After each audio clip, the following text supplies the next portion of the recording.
If you become an IAS officer or IPS officer, trust me, మీ 7 తరాలు మిమ్మల్ని గుర్తుంచారు. ఇటు 7 అటు 7 పక్కా గుర్తుపెట్టుకుంటారు. True. So if you want to be remembered by 7 generations after you, then this is the way. రండి, నేను మిమ్మల్ని ట్రైన్ చేస్తాను. షార్ట్ కట్ లేదు, నా దగ్గర షార్ట్ కట్ ఎక్స్పెక్ట్ కూడా చెయ్యొద్దు, నా దగ్గర లేదు కాబట్టి మీరు అడిగినా నేను ఇవ్వలేను. అన్నింటికన్నా మించి మీరు అంటారు ఆర్మీలో చేయడం అనేది ఫస్ట్ పాయింట్స్, ఎందుకంటే వాళ్ళు ఎంత స్ట్రిక్ట్గా స్ట్రైట్ ఫార్వర్డ్గా ఖచ్చితంగా సీరియస్గా ఉంటారో, సో అంతే సీరియస్నెస్ మీరు యూపీఎస్సీలో కూడా యాస్పిరెంట్స్ దగ్గర పెడుతున్నారు కాబట్టి ఎస్ ఖచ్చితంగా అవ్వరు అనే క్వశ్చనే లేదు. ఓన్లీ మ్యాటర్ ఆఫ్ టైం, నిబద్ధత అంతే అంతే. సార్ యాక్చువల్లీ అమ్మాయిలు ఎక్కువ మంది వస్తున్నారా, అబ్బాయిలు ఎక్కువ మంది వస్తున్నారా ఈ యూపీఎస్సీ కంటే? మీరు ఏం చెప్తారు? ఎవరు ఎక్కువగా రావాల్సిన అవసరం ఉంది అంటే ఏం చెప్తారు? మేడం, చిన్నప్పుడు మనం అందరం నేర్చుకుంటాం ఏంటంటే, ఒక అమ్మాయి చదువుకుంటే ఫ్యామిలీ అంతా చదువుకున్నట్టు లెక్క. అండ్ యూపీఎస్సీలో మీరు లాస్ట్ ఇయర్ రిజల్ట్ చూస్తే కనుక ఆల్ ఇండియా ఫస్ట్ ర్యాంక్ కానీ, ఆల్ ఇండియా సెకండ్ ర్యాంక్ కానీ, ఆల్ ఇండియా థర్డ్ ర్యాంక్ మీరు ఇంటర్వ్యూ చేశారు. నేను ఆ వీడియో చూసాను. Okay, that girl never studied in Hyderabad. Yes sir. But many people have claimed her credits. That's okay. నేను మర్చిపోయాను ఈ క్వశ్చన్. నేను అసలు ఇది నా పాయింట్ ఉండింది. ఒక స్టూడెంట్ పాస్డ్ అవుట్ అయితే, అచీవ్ చేస్తే అన్ని అకాడమీ వాళ్ళు క్లెయిమ్ చేసుకుంటున్నారు. మేబీ వాళ్ళ దగ్గరికి కొన్నింటికి వెళ్ళి ఉండొచ్చు, మాక్ టెస్ట్లకు వెళ్ళి ఉండొచ్చు, కానీ చూసే జనాలు పాపం ఎవరైతే ఆస్పిరెంట్స్ ఉంటారో ఈవిడ నిజంగానే అక్కడే రెడీ అయినట్టున్నారు, అక్కడే ప్రిపేర్ అంటున్నారనే ఒక మిస్పర్సెప్షన్లో వెళ్ళిపోతున్నారు.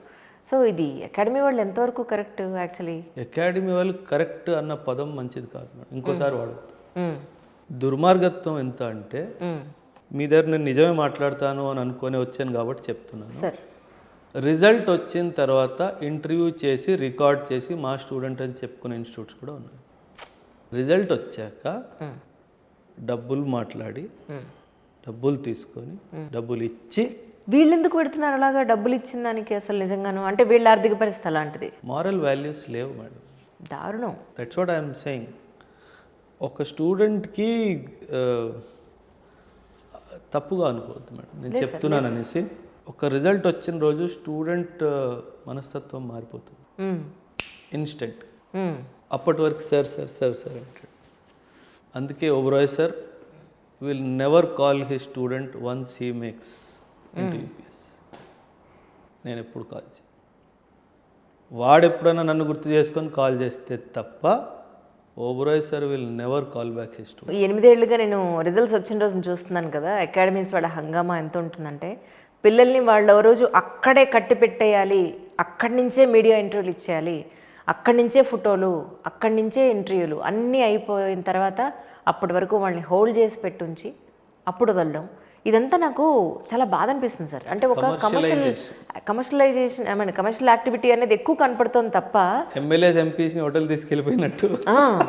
ఎగ్జాక్ట్లీ. కానీ నిజంగా ఒక స్టూడెంట్ ఒక గురువు దగ్గర తనంత చక్కగా రెడీ అయిన రోజున ఏమంటారు కృతజ్ఞత అనేది వాళ్ళకు ఉండాలి. మా గురువుకి వెళ్ళి నేను కనపడాలి, ఒక్కసారి నా కృతజ్ఞతను తెలుపుకోవాలి అనేది. వస్తారా? నా దగ్గరకు వస్తారు సార్, ఒక ఫోటో తీసుకొచ్చా మీతో అని. మీరు చెప్పినట్టు మీడియాని పిలిపించి చేయిస్తున్నది ఒక బ్యాచ్. పాస్ అయిన స్టూడెంట్ మీతో ఒక్క ఫోటో దిగొచ్చా సార్, నేను ఇవ్వను, అది నా పాలసీకి విరుద్ధం. So understand, because that will bring in an element of commercial angle to the institute. నేను ఇన్స్టిట్యూట్ వాళ్ళకు కూడా అదే చెప్పాను, ఏకమ్కి, the day Ekam becomes commercial, it will not see me in Ekam. True. Actually director madam ఉన్నారు కదా, Srilekha ma'am, she is also victim of wrong guidance in UPSC. అన్ని attempts అయిపోయాయండి? లేదు మేడం, మేడం ఒక్క అటెంప్ట్ ఇచ్చారు అనుకుంటా, అంతే. She understood that she has been misguided in her preparation. ఎగ్జామ్కి వెళ్ళినప్పుడు పేపర్ ఒకలా వచ్చింది, తనకు చెప్పిన తీరు ఇంకోలా ఉంది, నేను మొత్తం మిస్గైడ్ అయిపోయానని చెప్పేసి, because she is from a good family background. So then she convinced her father, నాన్న నేను స్టార్ట్ చేస్తాను. బికాస్ ఇన్ఫ్యాక్ట్ హర్ పర్సనల్ లైఫ్లో she lost very close friend of hers who committed suicide. అయ్యో చూడండి, మిస్టేక్ ఎవరిది, ప్రాణం ఎవరిది పోయింది. సో మ్యామ్ ఈజ్ లైక్ మన ఇన్స్టిట్యూషన్ మిస్గైడ్ అనే పదానికి చాలా దూరంగా ఉండాలి అన్న ఉద్దేశంతోనే ఏకం పెట్టాం. అంటే ఇంత చూసిన తర్వాత నాకు అనిపించేది ఏంటంటే సార్, నిజంగా స్టూడెంట్స్ దగ్గరే మనం నిజంగా ఇప్పుడు ఇందాక మీరు ఎవరైతే ఆ పిల్లలు వచ్చారో వాళ్ళకి ఇంట్రెస్ట్ లేదని అక్కడే ఫిల్టర్ చేసేసారో, అలాంటి ఫిల్టరేషన్ ఖచ్చితంగా సీరియస్గా జరగాలి. ఇది యూపీఎస్సీ ఏదైతే ప్రిలిమ్స్లో ఫిల్టర్ చేసేస్తుందో అలాగా సీరియస్ స్టూడెంట్స్ని అకాడమీకి వచ్చే విధంగా ఫిల్టర్ చేయడం అనేది చాలా ఇంపార్టెంట్. అండ్ మోర్ ఓవర్ నిజంగా సీరియస్గా ఉన్న స్టూడెంట్స్కి వాళ్ళకి పొద్దున్న నుంచి రాత్రి వరకు వాళ్ళకు ఒక ప్లేస్ కావాలి, వాళ్ళకి మంచి ఎన్విరాన్మెంట్ కావాలి, physical health, mental health and nice food and everything. ఆ కంఫర్టబుల్ ఎన్విరాన్మెంట్ అనేది చాలా అవసరం. బట్ కానీ హాస్టల్ అది పెట్టేస్తే బాగుంటుందేమో అనిపించింది నాకు మీ దగ్గర. నాకు ఒక డ్రీమ్ ఉంది మేడం. అవును. ఆ డ్రీమ్ ఏంటంటే ఒక పేరెంట్ ఒక స్టూడెంట్ని తీసుకొచ్చి నా దగ్గర వదిలేసి వెళ్ళిన తర్వాత రెండే జరగాలి మేడం. ఆ స్టూడెంట్ ఏదో విన్ అవ్వాలి లేదా లర్న్ అవ్వాలి, రెండిట్లోంచి ఒకటి.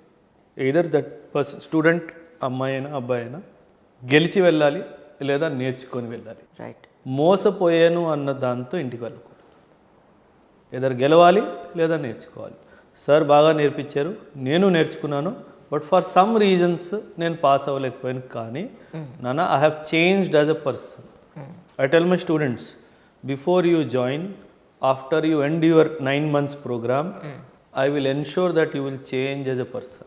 You will become more responsible towards the family, towards your own self, towards the society at large. నేను ఆ డైమెన్షన్ వాళ్ళలో తెచ్చేస్తాను. రైట్. ఆ 9 monthsలో మారల్ డైమెన్షన్ స్టూడెంట్లో వచ్చేస్తుంది. అది నేను I know as a army guy how to bring, yes sir, yes sir. I know that అది వచ్చేస్తుంది. So ఆ డ్రీమ్ ఉంది మేడం. ఒక ఇన్స్టిట్యూట్ ఎక్కడంటే స్టడీస్ జరుగుతున్నాయి, తర్వాత మారల్ టీచింగ్ జరుగుతుంది, ఆ తర్వాత ఫర్ ఎగ్జాంపుల్ మీరున్నారు, మీకు పెయింటింగ్లో ఇంట్రెస్ట్, ఇన్స్టిట్యూట్లో పెయింటింగ్ క్లబ్ కూడా ఉంటుంది. రైట్. మీకు డాన్సింగ్లో ఇంట్రెస్ట్, మీకు డాన్స్ క్లాసెస్ కూడా ఉంటాయి. సో అలాంటి ఒక ఇన్స్టిట్యూట్ పెట్టాలి అన్న కోరిక నాకుంది madam. When we grow will surely it will happen. Yes sir, the day will come sir. Only a matter of time. It has to come. And I will call you on the day of inauguration. అయ్యో తప్పకుండా sir, I love to. ఎందుకంటే అలాంటి పూర్తి స్థాయిలో ఉన్న ఒక academy మనకు లేదు యాక్చువల్గా. అంటే ఇంత పట్టించుకొని ఒక పేరెంట్గా టీచర్ కూడా పట్టించుకుని అంతవరకు వాళ్ళని తీసుకెళ్ళగలిగితే, చేయి పట్టుకుని నడిపించగలిగితే వాళ్ళు అచీవ్ చేసేంత వరకు నాకు ఇన్స్టిట్యూట్ నుంచి డబ్బు అవసరం లేదు. నాకు నా ఉద్యోగం ఉంది, చాలా డబ్బులు వస్తుంది, మంచి ఇన్స్టిట్యూట్కి నేను పనిచేస్తాను యాజ్ ఎ సర్వెంట్గా. So I'm very happy there. This is my passion. ఒక ప్యాషన్తో నేను పిల్లలకి పాఠాలు చెప్తాను. You send your daughter to the institute. ఒకరోజు క్లాస్లో కూర్చొని రామ్మ ఓబరాయ్ సార్ క్లాస్లో పంపించండి. Then you take the feedback from her. Oberoi sir అంటే ఏంటో చెప్పినప్పుడు మీకు అర్థమైపోతుంది వాట్ ఐఎమ్ టాకింగ్. తప్పకుండా. Thank you very much for calling. Thank you sir, it's my pleasure really. జనాలకి ఒక యూస్ఫుల్ అయ్యే ఇన్ఫర్మేషన్ నేను ఇవ్వగలిగాను మీ ఇంటర్వ్యూ ద్వారా. Thank you sir, thank you so much.